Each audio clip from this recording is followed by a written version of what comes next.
राजा Dyer Sen जी एक नंढड़ी कविता तव्हांखे ॿुधायां थो जंहिंजो शीर्षक आहे बलिदान।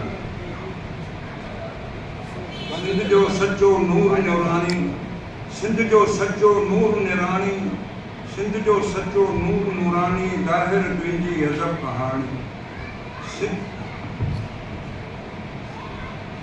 सिंध जो सचो नूर नूरानी, ज़ाहिर तुंहिंजी अज़ब कहानी। देश जो सचो नायक हुए तू, दुश्मन ते तू भारी हुए तू।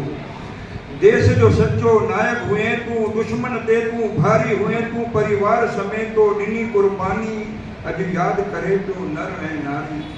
परिवार समेतो ॾिनी कुर्बानी, अॼु यादि करे तो नर ऐं नारी। अर्पन तोसां घात कयो हो, अरे अर्पन तोसां घात कयो हो, पंहिंजनि तोखे मारे छॾियो हो। अरे अर्पन तोसां घात कयो हो, पंहिंजनि तोखे मारे छॾियो हो। न्याणनि तुंहिंजो बदिलो वरितो, अरे न्याणनि तुंहिंजो बदिलो वरितो हो। जेसीं ताईं रहंदो सिज चंड ऐं तारा, ज़ाहिर तुंहिंजी शहादत जा गूंजजंदा नारा। ज़ाहिर तुंहिंजी शहादत जा गूंजजंदा नारा। धन्यवाद। हाणे हिकिड़ी ॿी कविता आहे।